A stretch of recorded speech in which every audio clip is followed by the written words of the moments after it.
Vous êtes-vous jamais demandé pourquoi certains ont les poches pleines de pièces et d'autres ne sentent que le vent passer? Jeune, je croyais que tout était une affaire de destin. Pour certains, les étoiles sourient, pour d'autres, ce ne sont que des coups tombant du ciel, et pour quelques-uns, rien que du vide dans les mains. Mais un jour, ma grand-mère, voyant mes poches vides et mes soupirs sur mon dernier sou, m'a soufflé un secret: regarde ce qui pousse sur ton rebord de fenêtre, ma petite. Ta chance s'y cache. Il paraît qu'il y a des plantes qui ne se contentent pas de fleurir et de parfumer, elles attirent l'énergie de l'argent droit chez vous, comme un aimant attire le fer, comme un chat attire les souris dans une grange. Depuis, bien des années ont passé, mes cheveux ont blanchi, mon dos me fait souffrir, mais je crois encore en cette sagesse. J'ai maintenant toute une troupe de gardiens verts, 15 aides, chacun avec son caractère, ses mystères, comme de vieux amis avec qui je peux boire un thé et parler de la vie. Voulez-vous savoir qui ils sont? Alors installez-vous bien, prenez une tasse de quelque chose de chaud, je vais vous raconter l'histoire de ces compagnons qui ont rendu ma vie un peu plus riche, en argent ou en joie, ou peut-être les deux. Croyez-moi, il y a de quoi écouter, rire et réfléchir. Tout a commencé avec la crassula, qu'on appelle arbre à argent. Il y a une dizaine d'années, peut-être plus, le temps file maintenant comme du sable entre les doigts, je suis rentrée chez ma voisine Lida. C'est une femme débrouillarde, elle fait des gâteaux qui vous mettent l'eau à la bouche et entretient un jardin comme si elle était née à la campagne. Et là, je vois sur son rebord de fenêtre un pot avec des feuilles rondes et brillantes, comme si quelqu'un avait accroché des pièces aux branches et oublié de les ramasser. Quelle merveille est-ce? Ai-je demandé, les yeux pétillants de curiosité. Elle m'a regardé avec malice, je l'ai mis dans le coin sud-est, comme ma grand-mère me l'a appris, c'est la zone de richesse, disent des sages orientaux, et ma pension a augmenté tout de suite, de 200 francs au moins. Je n'ai pas réfléchi longtemps et j'en ai pris une pour moi, rentré chez moi, j'ai posé le pot sur la fenêtre et attendu un miracle. Je l'arrose une fois par semaine, pas plus, elle n'aime pas l'excès d'eau, la noyer c'est comme jeter l'argent par la fenêtre, et je murmure: pousse, mon petit porte-monnaie, pousse, ma grosse. Depuis, j'ai toujours de la petite monnaie en poche, parfois on me rend trop dans le magasin, parfois je trouve un franc dans une vieille veste, où mon petit-fils me glisse un peu, pour des bonbons. Souvent, je m'assieds avec mon tricot, je la regarde et je pense: est-ce vraiment toi, ma grosse, qui m'attire ces piécettes? Ou suis-je devenue trop crédule avec l'âge? Elle est là, sur la fenêtre, poussant doucement, sortant de nouvelles feuilles, et j'attends encore, peut-être qu'un jour des pièces tomberont directement dans mes mains, comme dans le conte du poisson d'or. Puis est arrivé le bambou du bonheur, un visiteur inattendu mais plaisant. Ce n'est pas un vrai bambou, bien sûr, mais une Dracaena maligne avec des tiges torsadées, qu'on vend dans des petits vases, si jolis, en spirale, qu'on ne peut en détacher les yeux. On dit qu'il attire la chance comme un aimant tire des bouts de fer du sable, ou même plus fort, comme s'il la saisissait par le collet. Mon ami Clava, qui se vante toujours de ses bocaux de conserve et de confiture, en a mis 5 dans un vase, pour la richesse, fanfaronne-t-elle, bombant le torse comme si elle avait gagné 1 million. Moi, plus modeste, j'en ai pris 3, pour le bonheur, la santé et la joie me suffisent, que les millions aillent aux jeunes. Je les garde dans l'eau, je la change quand j'y pense, parfois j'oublie une semaine, rien, ils tiennent bon, sans râler. Et devinez quoi? Ma fille et mon gendre ont commencé à venir plus souvent avec des petits cadeaux.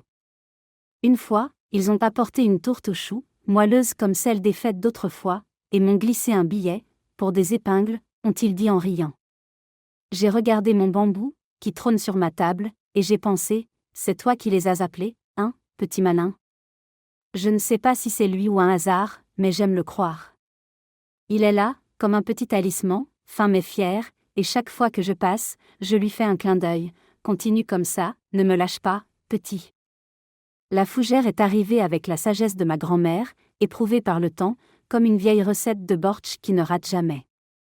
Elle disait: une fougère dans la maison, c'est un bouclier contre la misère, garde-la et les poches vides ne t'atteindront pas, et si elle fleurit, tu trouveras un trésor. Elle plaisantait, bien sûr, avec les fleurs, tout le monde sait que les fougères ne fleurissent pas, mais petite, je la croyais, courant dans la forêt à la recherche de cette fleur magique. Ses frondes vertes et touffues semblent ramasser l'argent en tas, et la regarder repose les yeux. Je l'ai mise à l'ombre, dans un coin du salon, elle craint le soleil comme un chat craint l'eau, et je l'arrose pour que la terre reste légèrement humide, juste comme elle aime.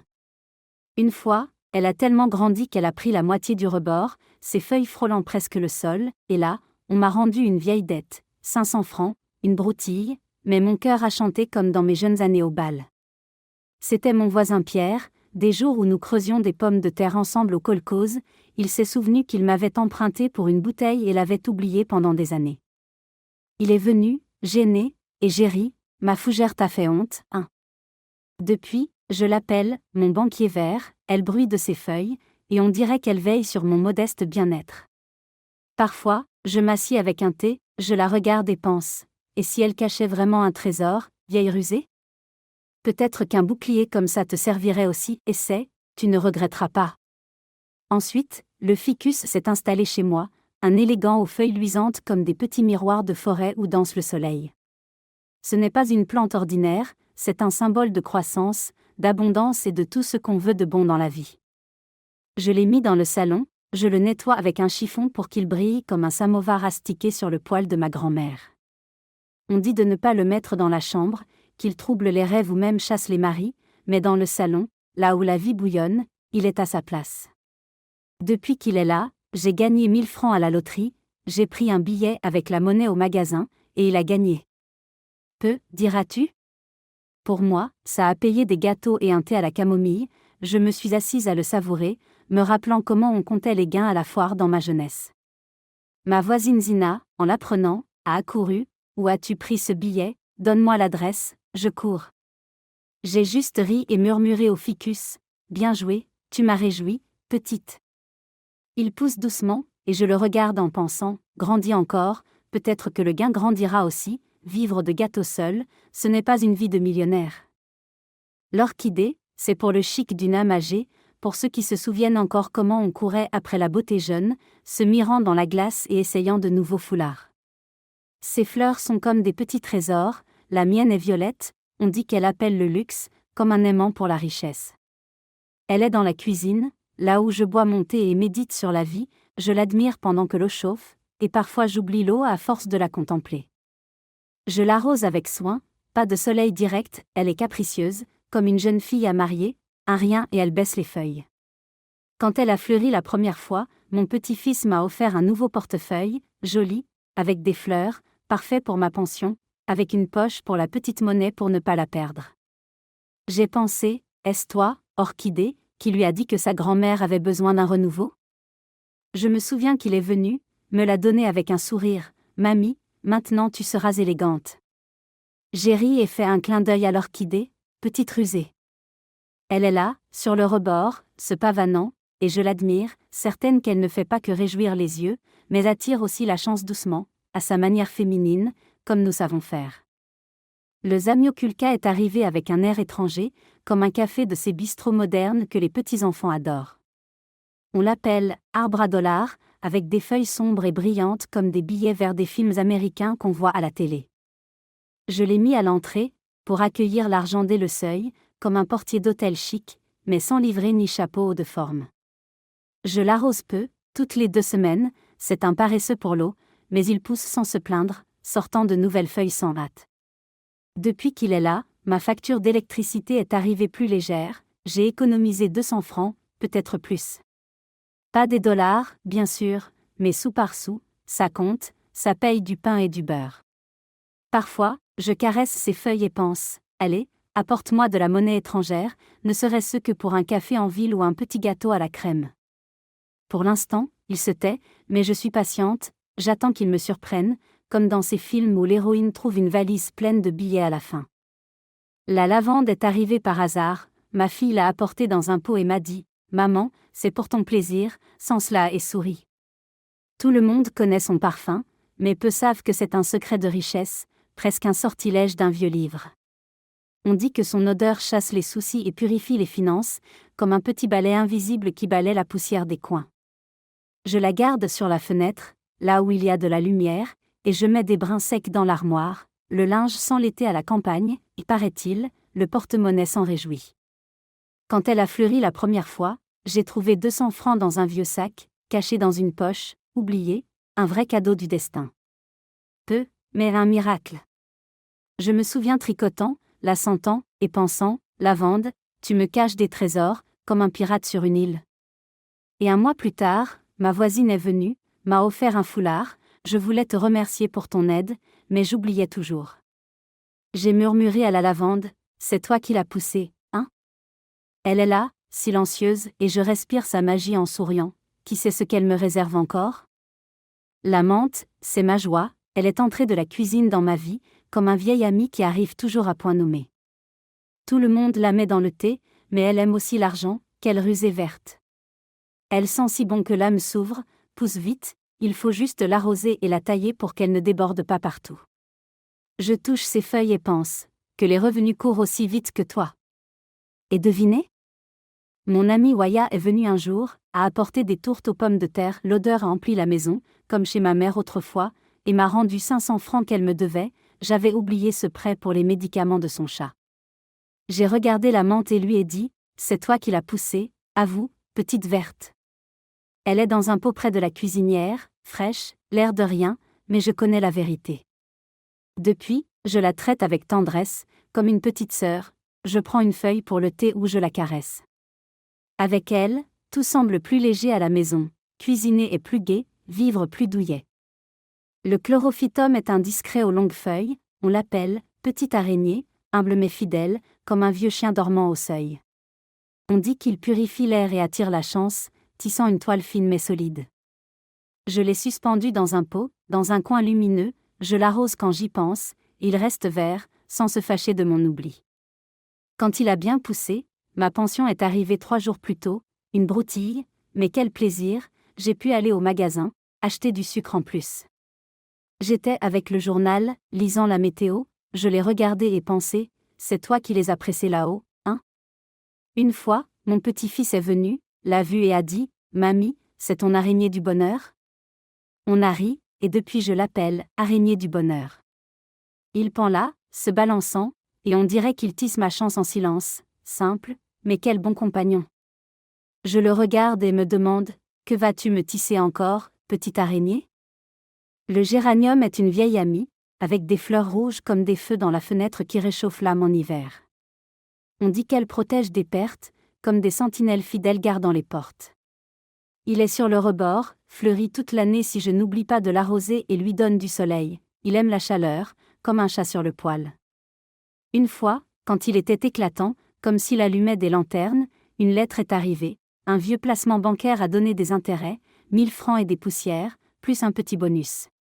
Pas une fortune, mais j'ai acheté des bonbons et des chocolats pour les petits-enfants, ils sont venus, ravis, criant, « Mamie, tu es une sorcière !» Zina, ma voisine, a demandé, « Où est cette banque, donne-moi l'adresse, je veux aussi. » J'ai ri et fait un clin d'œil au géranium, « Bon travail, tu m'as aidé. » Il est là, lumineux, et je lui dis bonjour tous les jours, comme à une amie toujours présente. L'aloès ne guérit pas que les rhumes, il éloigne la pauvreté, dit-on, une défense sûre, comme une clôture épineuse autour d'un potager. Ces piquants retiennent l'argent à la maison, comme des griffes qui ne lâchent pas leur proie. Il est sur une fenêtre ensoleillée, je l'arrose peu, une fois par mois, et il vit sans râler, sérieux comme un soldat en poste. Je l'ai rempoté dans un pot plus grand, l'ancien a craqué, n'a pas tenu les racines, et ma voisine Vera m'a rendu 300 francs que je lui avais prêtés pour des médicaments quand elle était malade, j'avais oublié. Elle est venue, rougissante, je m'en suis enfin souvenu, pardon. J'ai ri, mon aloès t'a fait honte, épineux. Depuis, on est complices, mon aide sévère, surveillant que rien ne s'égare. Parfois, je le regarde et pense, et s'il ne rendait pas que des dettes, mais gardait quelque chose de plus grand? La rose chinoise, ou hibiscus, est pour l'âme et le porte-monnaie, comme un cadeau du destin qui vient tout seul. Ces fleurs rouges sont un appel, argent, viens ici, ne sois pas timide. Elle est dans le salon, je l'arrose, veille à ce qu'elle ne fane pas, elle n'aime pas ça, baisse les feuilles comme un enfant capricieux. Quand elle a fleuri la première fois, on m'a remboursé un trop-perçu d'eau, 700 francs, une broutille, mais quelle joie, comme une prime. J'étais en train de tricoter, je l'ai regardé et pensé, hibiscus, tu as négocié avec les employés de l'eau, rusé? Et l'année suivante, quand elle a refleuri, ma fille m'a apporté une boîte de thé cher, au jasmin. Maman, c'est pour tes fleurs. Elle sait surprendre une vieille, pas pour rien que je la bichonne. Elle fleurit avec éclat, et je me demande, que vas-tu me rapporter encore? Pas juste de l'eau, j'espère. Le citronnier est mon caprice, un bout d'été au cœur de l'hiver, quand dehors il gèle et qu'à l'intérieur règne chaleur et espoir. Ces fruits jaunes sont comme des pièces d'or, et ils sentent si bon que le cœur se réjouit, comme dans ma jeunesse quand on apportait des oranges pour le nouvel an. Il est sur le balcon, demande lumière et soin, je l'arrose, le nourris, le protège du froid comme un petit. Quand il a donné son premier citron, j'ai gagné 2000 francs à la loterie. Pas 1 million, diras-tu? Pour moi, c'était une fête, j'ai acheté des chaussettes chaudes et fait un gâteau aux pommes pour la voisine, comme elle aime. Je me suis assise avec un thé, sentant son parfum, et j'ai pensé, c'est toi qui m'as porté chance, petit citron. Il est là, embaumant, et on dirait qu'il invite l'or chez moi, à sa façon tranquille. Parfois, je m'assieds, le regarde et rêve, et si un autre citron m'apportait 1 million? Ce serait chouette d'aller en croisière à la vieillesse, même jusque la ville d'Aix en grave côté. Elle est Stiphyllum, qu'on appelle « bonheur des femmes », et ce n'est pas pour rien, oh non. Ces fleurs blanches sont comme des voiles de chance, doux, comme sortis d'un rêve de jeunesse. On dit qu'il attire l'argent pour les femmes, un allié fidèle, comme une amie qui écoute toujours. Il est dans ma chambre, à l'ombre, je l'arrose doucement pour ne pas l'inonder, il n'aime pas l'excès, il devient triste sinon. Il a fleuri soudainement, une surprise, et ma fille m'a offert une robe, bleue, avec des fleurs, parfaite pour moi, je l'ai portée à mon anniversaire, tous ont complimenté, on dirait une dame distinguée. Ma petite fille l'a vue et a dit, « Mamie, c'est ta fleur du bonheur, elle t'aime. » Pas de l'argent, mais ça vaut autant, l'âme a chanté comme dans ma jeunesse avec un nouveau foulard.